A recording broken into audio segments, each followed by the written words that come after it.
Good morning, everyone. We're officially on.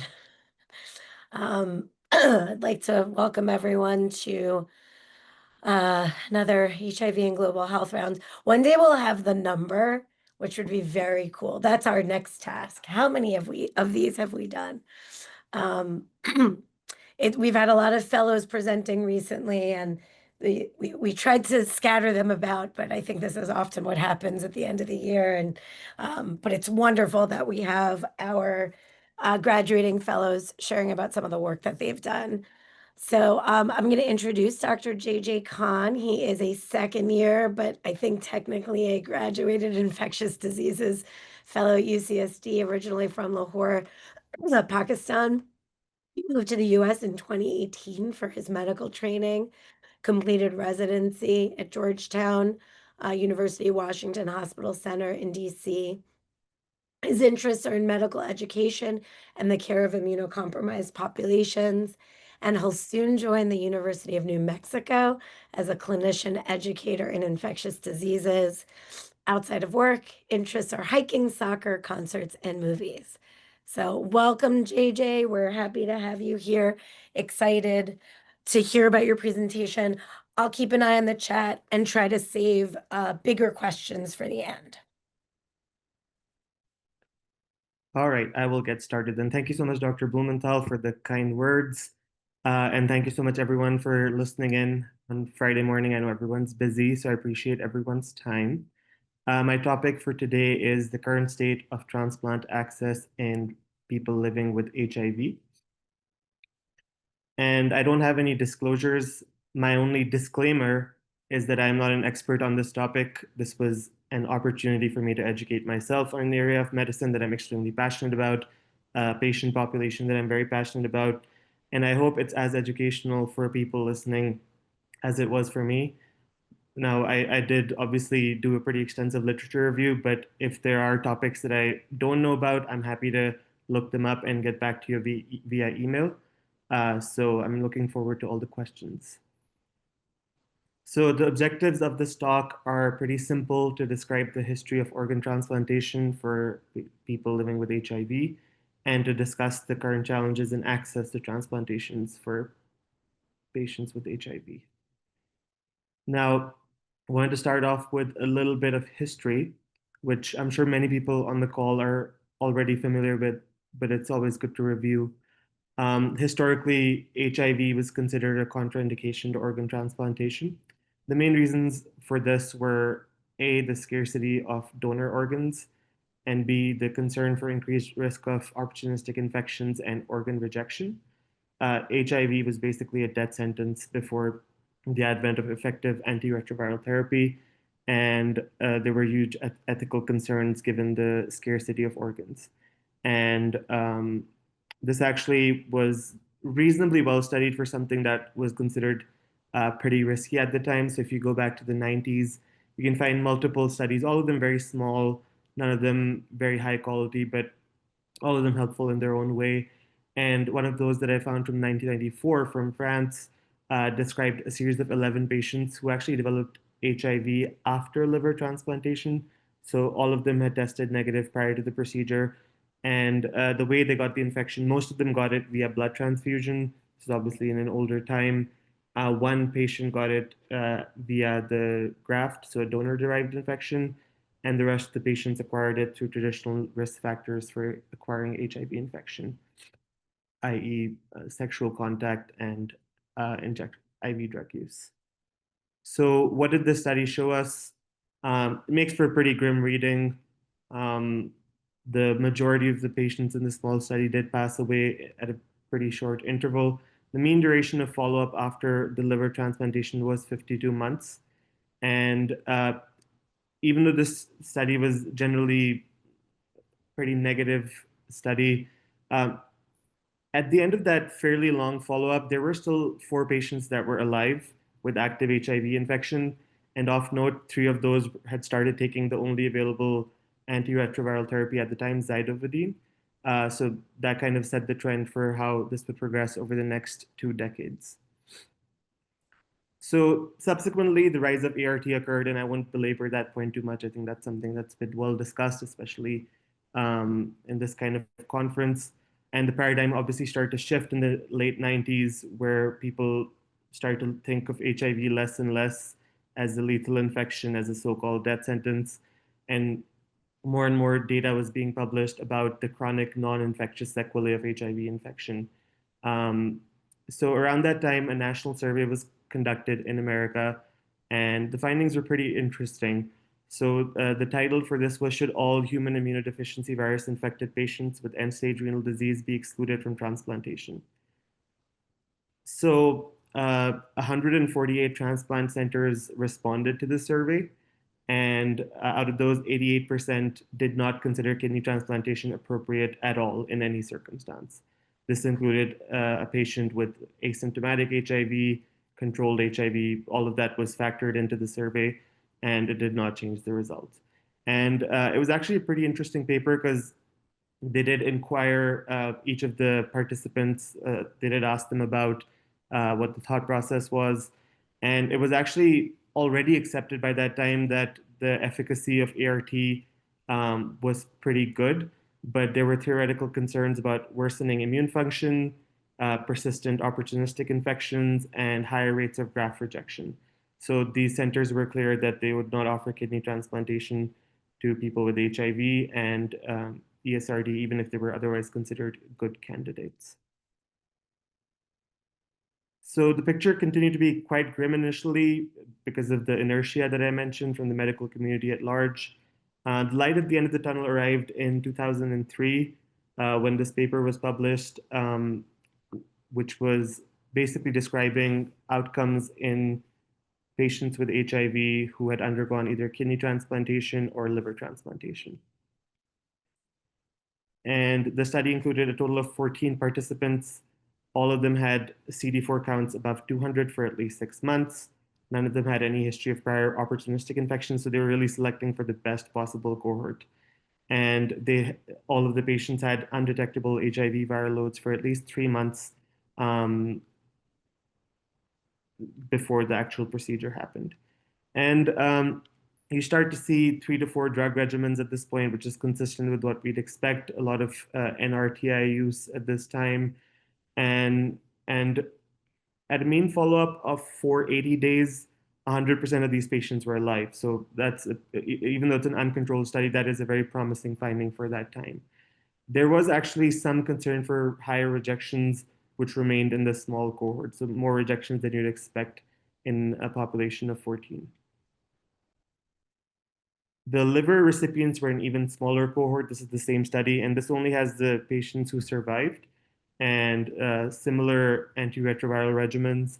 And only one patient passed away from this cohort, and the 4 that are listed here all survived. So, because of the results of that pilot study, it actually led to a larger study funded by the NIH that essentially, in short, established kidney and liver transplantation as the standard of care for anyone with HIV. And this was a much larger study, of course. It included 150 kidney transplant recipients. Um, they were followed for a median of 1.7 years, so a decent follow-up length. And they compared the cohort with a matched cohort of patients of any age, and then compared to a matched cohort of patients who were above 65. And the patient and graft survival, as you can see in the graphs on the left and right, it kind of fell in the middle. So that was a pretty promising result. It wasn't statistically meaningfully different from either. And it did show that, this is generally going to be, from a survival point of view, the outcome that you'd expect, even if the person did not have HIV. It was within the same ballpark, at least. The bad news from the study was that the higher than expected rejection rate that was seen in the smaller study was still observed. And again, when compared with the matched cohorts, um, this population had 30 to 40% risk of rejection at 1 year and 3 years, respectively. And this was despite the HIV infection being well controlled, CD4 counts being stable and above the goal that you want them to be, and HIV associated complications being very low. So, because of that, because of the fact that all meaningful clinical outcomes were promising. Um, this was deemed to be a big success. And since then, the number of kidney transplants among persons with HIV has significantly increased. In 2018, over 200 patients received a kidney transplant. So before I talk more about access to transplantation and how it's evolved in persons with HIV, I want to take a quick detour to discuss the current state of transplantation at large in the US. Um, in 2024, the US crossed 48,000 organ transplants in the year, an average of 132 transplants a day, which is a big number. Even though the numbers are remarkable, they pale in comparison with the wait list. This is the wait list for February 2025, so it is fairly recent. And as you can see, the highest number is for kidneys, 90,000 patients on the wait list. And this is not for um, people with HIV, this is just all comers. But it just shows how high the demand is and how many uh, people are out there living with their chronic diseases on the wait list. And time on the wait list is meaningful because it is associated with higher morbidity and mortality. Transplantation is preferable, obviously, to, in the case of kidney transplant, living with dialysis, or in the case of liver transplant, living with chronic liver failure.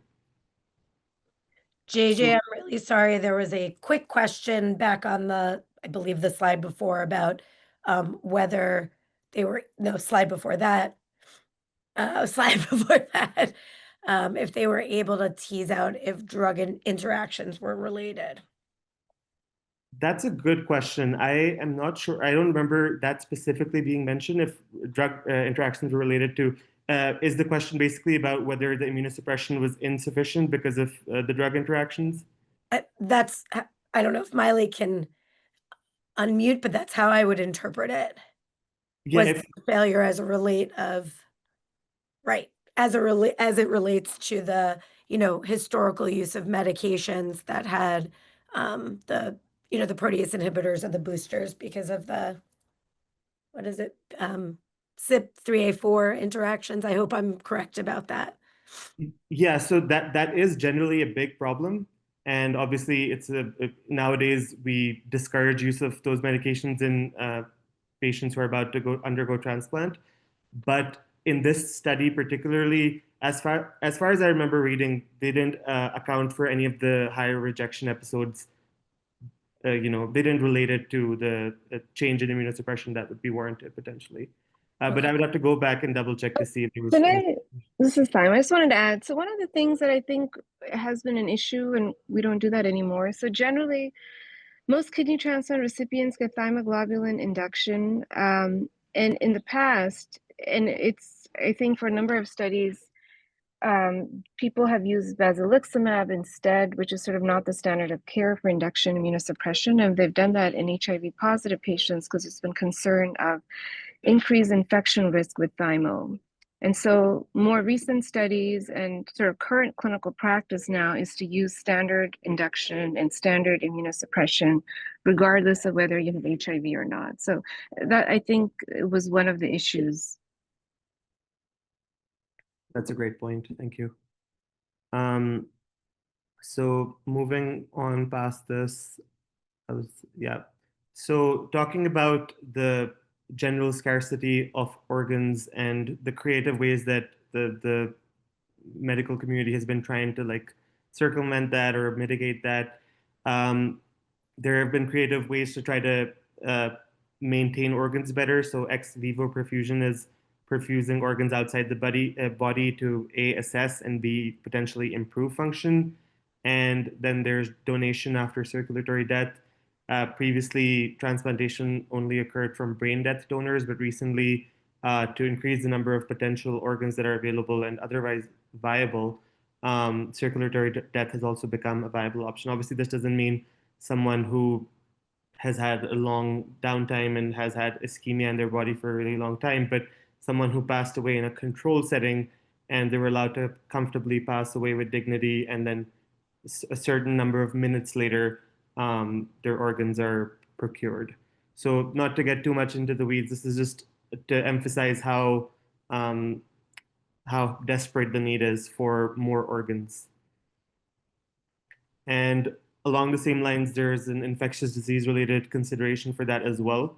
So traditionally, a lot of organ donors used to get rejected. So high-risk donors would be patients with some kind of non-specific infection that is improving, or bacterial meningitis, or even people who were at risk of HIV or hepatitis B or C. They were traditionally rejected.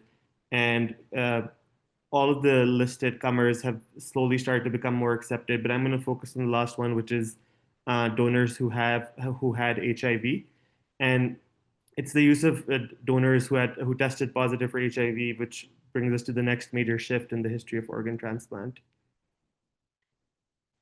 So South Africa really led the way in terms of utilizing organs from the donors who had HIV. The reason for that is, one, South Africa has one of the largest populations of people living with HIV globally. And until 2009, which is pretty recent, the South African healthcare system provided dialysis solely as a temporizing measure for patients who would soon undergo kidney transplantation. So if you were a person with HIV and you developed end-stage renal disease, you were ineligible for kidney transplant, effectively excluded from either dialysis or kidney transplant because of the state of the healthcare system. So as a result of that, people living with HIV and ESRD faced exceptionally high mortality rates, and there was, in some estimates, a third of available organs were discarded because of this. So what they did to mitigate that is they started essentially experimenting with HIV donors who had tested positive for HIV, and people who were already living with HIV became eligible to receive those organs. So they published a study in 2016, which was a pretty long-term study. They published the results at 3 to 5 years, which is pretty good follow-up. And the results were pretty promising. So overall, they described 27 patients who had undergone transplantation from a donor who had tested positive for HIV. And the survival rates at 1, 3, and 5 years were 84%, 84%, and 74% respectively. And graft survival rates were 93%, 84%, and 84% respectively, which is what's described in the graphs that you can see. What you can see in the graphs is that they also did some further analyses for CD4 count and histology. The CD4, the median count decreased to 179 within transplant. Most of these patients did receive thymoglobulin, so that was not surprising. And they actually did histological analysis on all 27 patients. And 3 of the patients did develop HIV nephropathy on routine renal biopsy, which was not correlated with an increase in kidney dysfunction. So that was pretty interesting, but the clinical significance of that was unclear at that time. What this study did demonstrate is that transplantation from donors who had tested positive for HIV was a um, feasible plan, so to speak, and infinitely preferable to passing away while on the wait list, or not being eligible for organs because of your status as someone who tested positive for HIV. So because of that study in South Africa, this kind of changed the game, and the HOPE Act was signed into law in November 2013 in the US. And the HOPE Act essentially authorized the use of organs just for research protocols, but it did now make the transplantation from HIV positive donors into people living with HIV a real possibility. And since November 2015, it's been enacted, and I can talk about it a little bit more. So first, a little bit more about the uptake in the initial years. Obviously, it started off in 2015. The initial uptake was slow. If you look at the key on the right, it describes HIV positive and false positive. So this is why it's important to refer to these donors as HIV positive donors, because a lot of these were done at the time when screening tests weren't as good as they are now. And there was a high rate of false positivity, which meant even more, essentially, wastage of perfectly good organs. So as you can see in 2018 and 19, um, the majority of the patients were actually HIV positive, but then 10 to 14 were false positives in those years. And a total of 92 donors had been identified at that time, at the time of this graph being published, which was published in 2021, but the study period was only until March 2020, which is why the bar for 2020 is so low. But the interesting thing mainly from the study is just the screening tests that were employed at the time. Obviously, fourth generation testing was not as common at the time, and it's more reliable. So we saw a pretty high false positive rate in this study, which for the patients who are receiving the organs, it's obviously not a problem, and it minimizes what would otherwise be an organ that would be discarded. And then here they just described the variability of the population. There was significant variability in ART use in the donor at the time of passing away, variability in the CD4 T cell findings at the time, and the HIV viral load. Most of these were not well controlled. They also performed genotyping in 47 samples, and this was also pretty interesting. 42% had at least one mutation, and 33% had NNRTI K103 mutations, and 19% had NRTI M184V or I mutations. But there were also some multi-class drug resistance mutations, most of which were in drugs that were relevant more like historically and not as much in use anymore. And there wasn't any resistance to newer entities. So eventually, they did finally complete their follow-up and published their safety and outcomes data in October 2024, which was last year. And this is the summary of what the outcomes were. Their primary outcome was a composite of all-cause mortality, graft failure, serious adverse events, breakthrough HIV infection, failure to treat HIV infection, and opportunistic infection. It casts a wide net, which makes sense because mainly they want to make sure that what they're doing is even safe. So between April 2018 and September 2021, they enrolled a total of 408 kidney transplant candidates, and they split them half and half between um, patients who received organs from donors with HIV or HIV negative donors. And comparing the two cohorts with each other, the outcomes were largely very similar. 1 year survival was in the mid 90% range for both. 2 year survival was in the mid to late 80s range for both. And graft survival was also similar. Excuse me. And they tested for non-inferiority, which there's a slide for that in the next slide, and it did meet the criteria for non-inferiority. And yeah, the one thing that was a concern in previous studies was a higher risk of rejection in the HIV positive donor cohorts, but this was not statistically significant in this study in particular. They also published their data for liver transplantation, same group studying it. And in this one, the numbers were obviously lower. There were a total of 45 liver transplants, again, split almost evenly into HIV donor positive and HIV donor negative. And the median follow-up time for this one was about 2 years. Um, the 1 year survival was actually lower in this one. It was 80% in the donor positive cohort, and it was 100% in the donor negative cohort. And then the things that were not different were 1 year graft survival, overall rejection, HIV breakthrough, or serious adverse events. The other thing that was concerning in this cohort is a trend towards higher rate of opportunistic infections and a trend towards higher rate of cancer.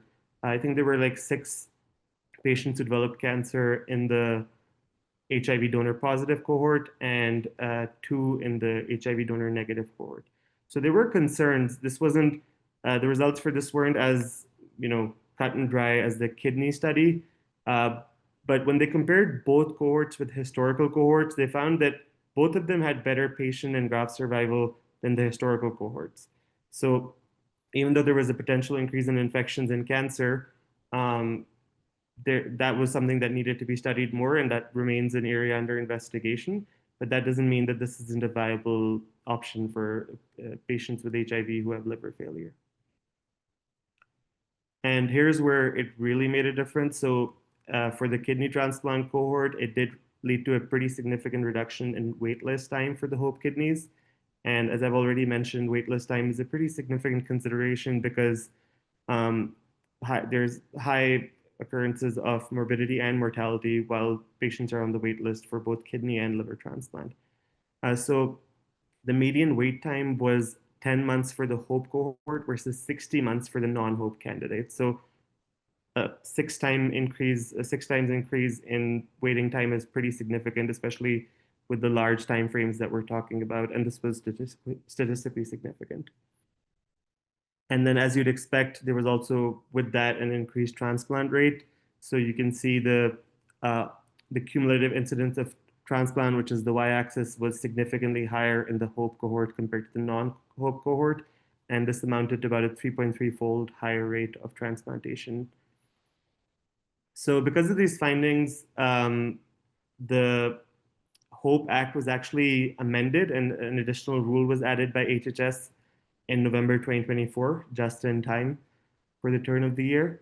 So what they essentially described in this ruling, which I read, was that they described the results of the two studies that I mentioned. They described some other smaller studies, and they determined that participation in clinical research should no longer be a requirement for transplantation of kidneys and livers from donors with HIV to recipients with HIV. And they did mention the concerns from the liver transplant cohort, but they also said that this is significantly outweighed by the increased mortality of time spent on the liver transplant wait list. And at that, it's interesting. They also mentioned that some commenters suggested that the research and IRB requirements should be removed for all organs, not just kidney and liver transplant. And in the end, they went the conservative route, and they said that there's not enough evidence for the other organs, which is, kind of a self-fulfilling prophecy, because one of the barriers to gaining that evidence is right now it's research protocol only, which I'll talk about in just a second. But in the end, what they concluded was that kidney and liver are not going to be under research and IRB anymore, but the rest of the organs are going to continue to be under those parameters. So I've been talking about kidney and liver transplantation primarily, and those are the two organ diseases, the chronic organ diseases that patients with HIV struggle with the most, and that's where you have the highest potential to study the safety of something like this. But cardiothoracic transplantation is also an ongoing area of interest.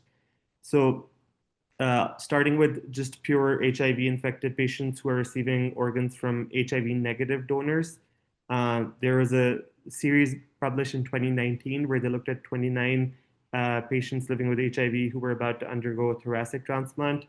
21 of them had underwent heart transplant, 7 of them underwent lung transplant, and 1 underwent combined heart-lung transplant. And this was a pretty big study across 14 centers.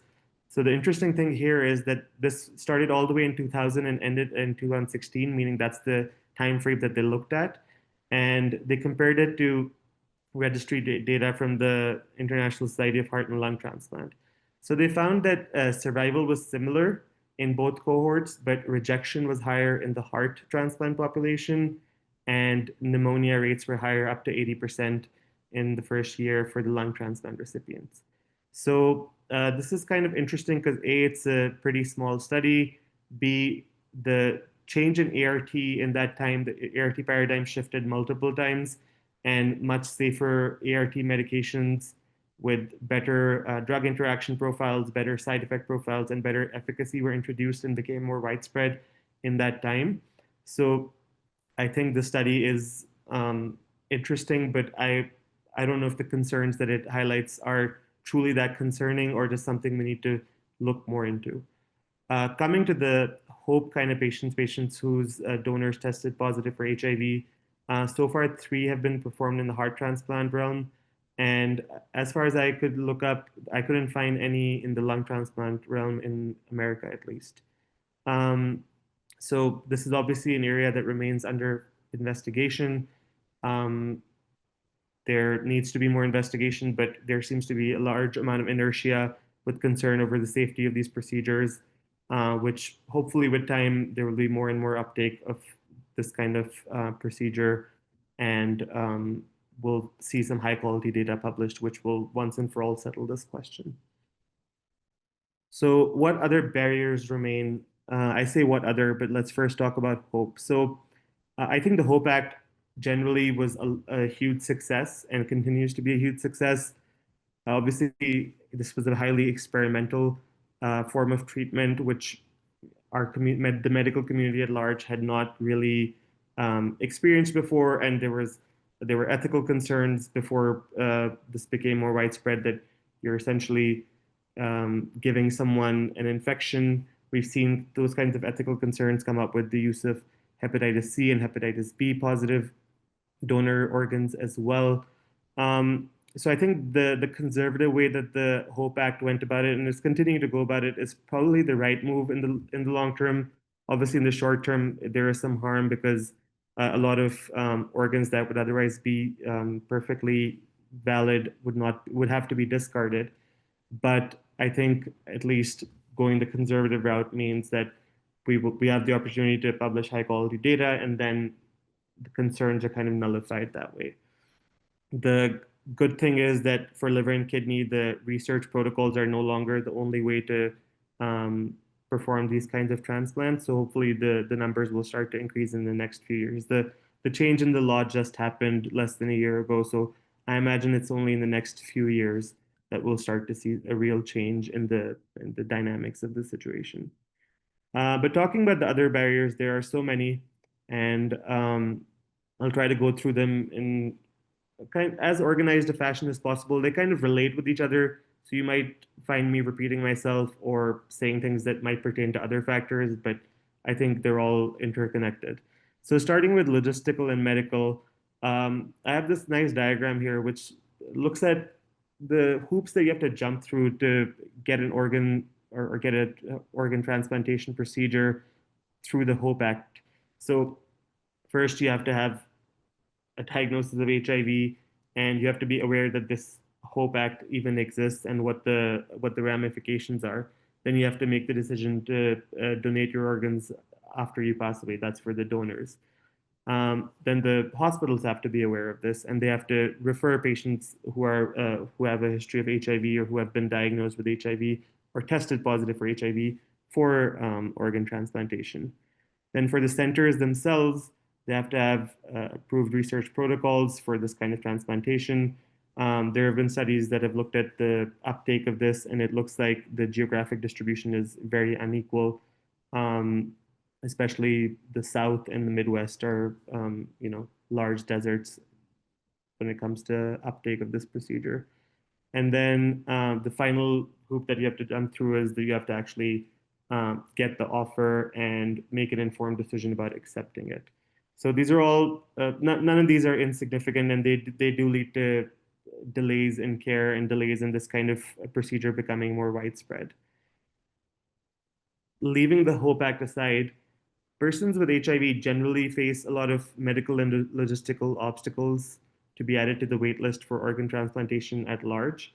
And I think this ties in with what we already know about care of patients with HIV um, regarding discrimination and systemic issues that they face. So, specifically talking about logistical and medical issues, they experience delayed referrals, delayed evaluations for organ transplantation. Um, Patients with HIV in general are less likely to be referred for kidney transplant specifically. The wait times are generally expected to be longer. And there have been multiple studies looking at this, including the reasons why this happens. And the reasons can be as valid as having inadequate adherence to medication and active opportunistic infections, but also can be relatively less valid. So they can have concern for substance use that they stopped using the substance in question many years ago, but they still have the diagnosis of substance use in the chart. So a provider might be hesitant to refer them or actively waitlist them. Other less valid concerns include hepatitis C co-infection, um, non-adherence, which is relatively limited. So missed a dialysis session or two, or missed a couple of doses of ART here or there, but they got that documented in the chart, and that became a concern for someone who read it down the line. So because obviously the transplantation procedure is very high stakes, so everyone wants to be very careful, but sometimes that carefulness can lead to over caution and people who are otherwise, totally valid to undergo evaluation for transplant don't have access to that for that reason. So there's many logistical hurdles and hoops that they have to jump through to achieve this process. Coming to medical criteria specifically, and it's important we get this part right because this is the part where a lot of us have active control over the situation. And it's important that we stick to these criteria, but obviously with a healthy dose of common sense. So, undetectable viral load for at least 6 months, which means that if they had a blip of 40 copies of HIV, that should not be considered active disease. And obviously, I think most people who are on this call would not even think about that. But those are the kind of things that can be detrimental to a referral for transplantation. The CD4 count is interesting, so it should be above 200, but for liver transplant evaluation, as long as it's above 100, that is good enough because splenomegaly can lead to a decrease in your CD4 count regardless of your HIV infection. So as long as it's above 100 and your HIV is otherwise well controlled, that's good enough for liver transplant. The patient should not have a history of CNS lymphoma. OIs, if present, should have been appropriately treated, and a prophylaxis plan should be in place if that's indicated. And then, like we touched on earlier, the ART regimen should be optimized prior to the procedure and ideally should not contain protease inhibitors or boosters such as cobicistat. So, talking a little further about social barriers to transplantation in persons living with HIV, these are complex and there's multiple levels to this, so I will keep this brief. Racial disparities, as with care for any patient, play a big part, but specifically for this topic, there was a study that reported that Black individuals with HIV are 65% less likely to be added to the wait list compared to white individuals. And again, the factors behind this are complex, and we don't need to get into those. But the facts are the facts, and they are less likely to be added to the wait list. So that's something we as providers should be cognizant of. Um, Otherwise, social circumstances obviously play a big role, such as economic conditions and social support systems. The transplant process can often be fragmented because you have to meet multiple doctors, multiple other providers, and you have to get approval from various different levels to be eligible for this complex procedure. So, because of that, if your social support system is not optimized, you're more likely to miss appointments, more likely to be late for appointments. And as we've discussed already, these kinds of things can be a big barrier to getting approved for transplantation. So there was actually a study which looked at patients with HIV who were not engaged in HIV care, and as a result, their transplant status was delayed or they never were listed. And issues such as lack of employment, lack of transportation, being unhoused, gaps in insurance coverage, these were the common reasons for gaps in care and subsequently inability to get transplant. So these are some pretty significant factors. Obviously, our control as providers is limited, but the best we can do is to be cognizant of these issues and refer our patients to the correct support system so that their healthcare in general can be optimized, and if necessary, they can be considered for a transplant procedure, which could be life changing or life saving. And then, kind of similar to the previous point, but more specifically, cost is obviously a big factor in a country such as the US, where insurance is the primary driver behind healthcare spending. And this plays a role in pretty much every part of the process in development of the disease to begin with, progression of the disease, and then the ability to complete the transplant evaluation so that you can get a life-saving procedure for that disease. So it's a big issue. There have been many cost effectiveness studies, and generally transplantation is found to be more cost effective than um, extended years on dialysis. But this is something that's very hard to prove to insurance companies, and then also it's hard to prove when someone is uninsured or underinsured. The relevance doesn't really come up for the hospital system because obviously they want their payment upfront, so the long-term savings don't make as much of a difference to them. So this is another one where I think better advocacy on a policy front would be potentially helpful. And then the final major factor in barriers to HIV-related transplantation is obviously stigma, which all of us who have taken care of persons with HIV know that there is a massive amount of stigma. Even now, even in the year 2025, there's over 25%, there are studies that show that over 25% of people with HIV report experience some kind of stigma. And this is more prevalent in the Deep South, where 50% of new diagnoses occur nowadays. And then there were actually studies which looked at providers and their reasons for not putting HIV patients with HIV on the wait list. And there was a significant reluctance among these providers. And these were voluntary studies. Like this was not like a outside analysis. This was their own self-report of how they perceive patients with HIV. And significant stigmatizing beliefs were described, including assumptions that persons with HIV are more likely to be unhoused, that HIV is a fatal disease, so there's no point in putting them on the transplant. And these are all recent studies. These are all in the last 2-3 years, the ones that I'm citing right now.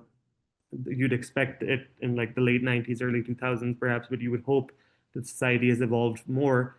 And society has certainly evolved. I don't mean to be overly pessimistic, but I think as healthcare providers, our role is to be loud and describe what living with HIV actually looks like, and educate our fellow providers and educate our fellow humans about what the reality is of that situation. And I think that would be a longer term project over the course of years, where as HIV becomes less stigmatized, excuse me, hopefully that could be one less barrier in those patients undergoing transplantation and receiving the procedure they desperately need. So in summary, persons with HIV have comparable transplant outcomes to the general population, with the caveats that I mentioned. Factors related to patients, systems, and policies all contribute to the current state of access. And the HOPE Act has expanded the donor pool, but the overall expansion of that pool also benefits those without HIV, so it's a win-win. And it establishes this procedure as ethically and morally acceptable. So I think that's the biggest step that's occurred in the last 10 years to removing some of the barriers that these patients face. And then finally, advocacy at multiple levels is required. Obviously, I wanted to thank Dr. Aslam for her help with this presentation, and the wonderful faculty at UCSD for a wonderful 2 years. And sorry if I took too long, or actually, no, I think I did just the right amount of time. And I'm happy to answer questions at this point. Thanks, JJ. What a great talk. No, perfect. You couldn't have nailed it better as far as timing goes. We have lots of people on the call. Nothing came through right now that I believe you haven't answered. Excuse me. We do have a celebrity in our midst, if she is still on and has anything to share. Nina Martinez, who was the world's first living person with HIV to receive an organ donation, is on the call, and I believe she was on the call the last time this was presented, and has so much wonderful information to share. I don't know if still you'd on like. the call. There you are. We'd love to hear from you, Nina. Thanks for joining us. Little clarification. Dr. Christine Durand is also on the call, so some of her studies were also cited. Thank you. I am the first living kidney donor with HIV in the United States. And I just wanted to plug, because I know Dr. Durand might be driving at the moment, that OPTN, the Organ Procurement and Transplantation Network, voted on June 10th to revised policies that operationalize the HHS final rule that was mentioned in this presentation from last fall. So OPTN has revised their HIV-related policies, and effective June 26, 2025, next Thursday, people with HIV can donate kidney and liver, both living and deceased, outside of clinical research. Yay! And I just want to thank you all for providing this outreach opportunity to ID Docs, and hopefully other folks who will be referring HIV patients to transplant. I've talked to Dr. Durand extensively about this, of how do we get HIV ID docs more involved? How do we get nephrologists, urologists, hepatologists, the folks that will be referring patients with HIV more involved in this topic of HIV and transplantation? So I want to thank the folks at UCSD for doing a lot of these community and professional education opportunities. Hat tip to Jeff Taylor, who told me that this webinar was happening today. So I'll stop there.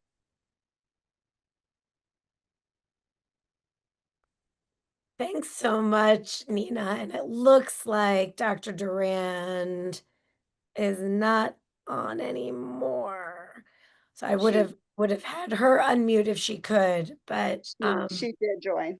no, that I saw the name briefly, and anyway, but that's such incredible news, and I agree it's probably gonna require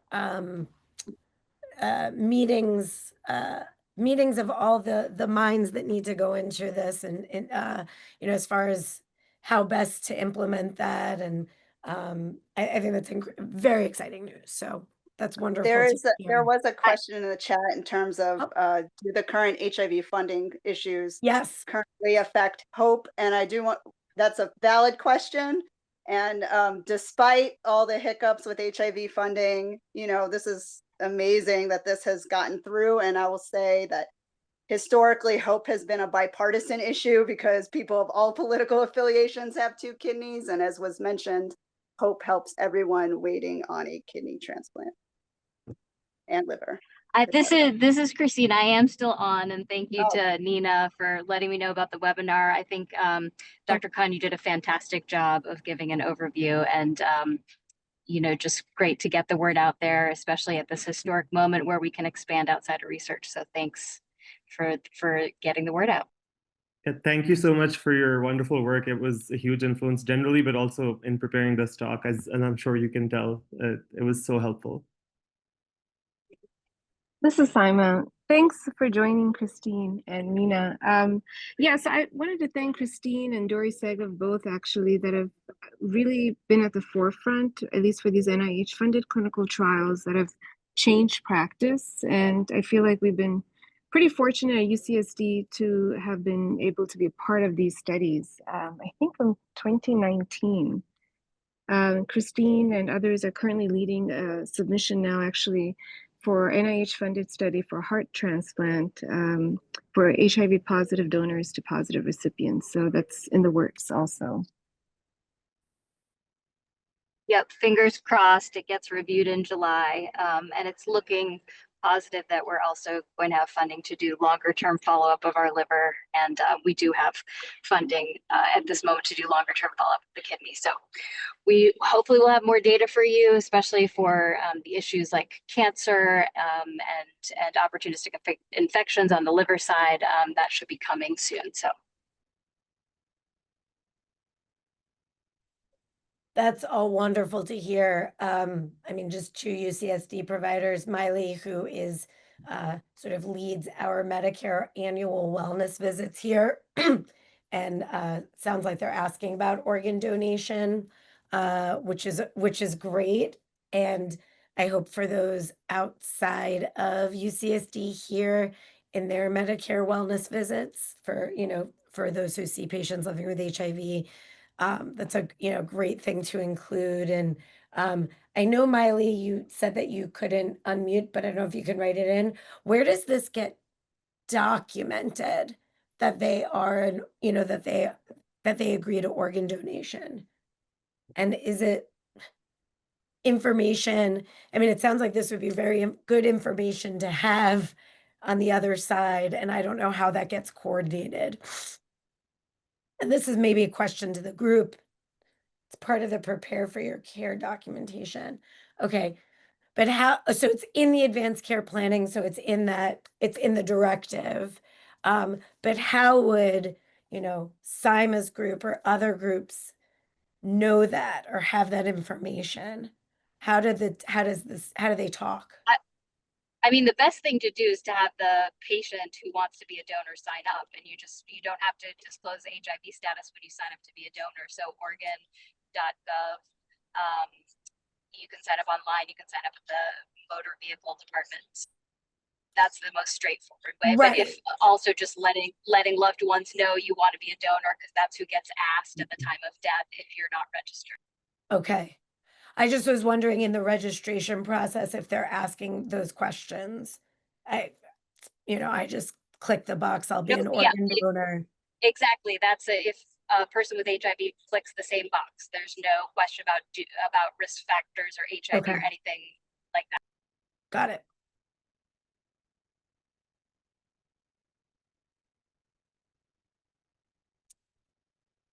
Does anyone else have any comments or questions? Let me make sure I didn't miss anything. Perhaps while people are pondering, JJ, I just want to say again, this was really such an informative talk.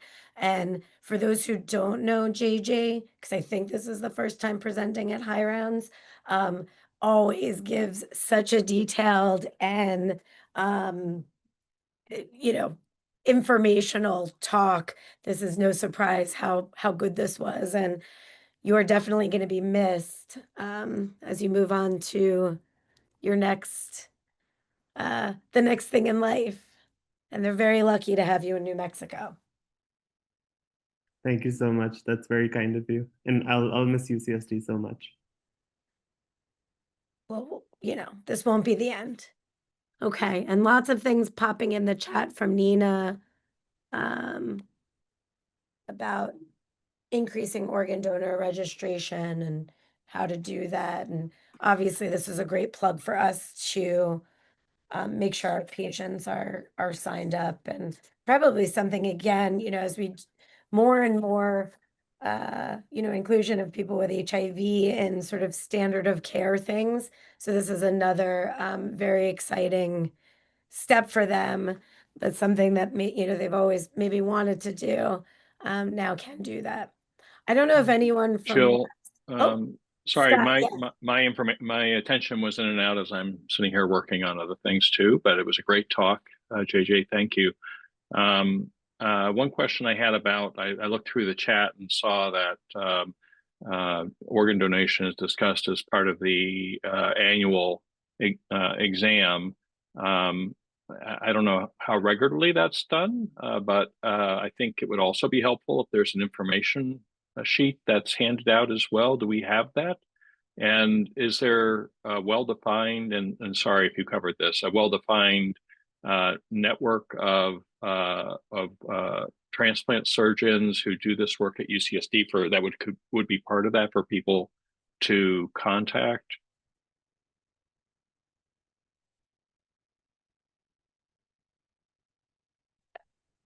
I'm gonna see if anyone else wants to answer that. I mean, Miley said that we can put together an organ donation smart phrase. That'd be great. There I mean, are, it's a lot of these things, right? It's all the whole implementation science movement, right, is a great thing to see because in what I do, we hit up against that wall of implementation so much, right? Like, how do we actually move this to the clinic? And this seems sort of easy to move, more to the clinic. It's already there in part with the annual discussion, but again, I'm sure that's tracked somehow how consistently that's done. When I had my own panel of patients, I don't think I was doing it, just to be candid. But I think it's valuable, very valuable, and I think again, just having a handout we can give people with the information, so when after they've had time to think about it, they have a number to call or an email to write. yeah, that's why, I mean, there's a lot of, just have them sign up, but I do think maybe perhaps within the UCSD groups at least, there could be some organization of the clinic and the surgical team. Jeff Yeah. is mentioning, is this asked of people to participate in the CNTN, which is the Clinical Neurodegeneration Translational Neuroscience Study? I don't know how often that is happening. My other question was, I assume that anyone who participates in the last gift trial could not then be an organ donor because they undergo rapid autopsy. Sorry, I was thinking more also of just, for people who would be willing to donate one kidney or something like that if they were a good match for we someone already else. talked about that, Scott. I mean, that's Yeah, something okay. that's gone over in Medicare wellness. Again, it's just where this information lives. It could live in one person's chart, but if it lived in a spreadsheet or somewhere else that was more accessible, obviously that would be really easy. And now lots of people are. Yeah, I mean I really love it if that's my people point, right? I mean, unmuted. you can say we already do that, Scott, but then you go on to say, well, it lives in a lot of places and Yes, so on. I So my agree. goal is to make it easier, right? To make it more accessible. So do So, you want to organize that, Scott? I mean, I could. Miles, I'm This is not joking. what I do, I'm, but I I'm don't think joking. my trying to help ought to be rewarded by, Yes, you by know, not having to give turning one it of on these, me. not You know, wanting to give one of these talks in the future. Is that your reward? I give a lot of talks, Jill. So anyway, I don't want to get into a debate here. I just was trying to be helpful in terms of thinking about how to move this to the next step, right? So I'm not trying to be difficult. I'm just trying to say, you know, let's move it beyond just asking about it at the annual exam and actually making it more accessible and implementable. So I'm not poking you know, I'm not criticizing anything. I'm just trying to be helpful. I didn't So, think you were. Okay, okay. thanks so much, Scott and everyone. Just as we get to the top of the hour, I want to again thank JJ so much, and I do hope that groups that are involved in this end of life care, whether it's clinical or organ donation or CNTN, I think y'all should work on speaking together and making sure that these are all integrated. Okay, thanks everyone. Have a great week, and we'll see you back next week. Erin Reed's giving some updates on oncologic, on HIV and oncologic diseases. I'm not sure specifically what she's talking about, but I'm assuming lymphoma, KS, and other things. I think Dan will be leading that talk. Thanks, everybody.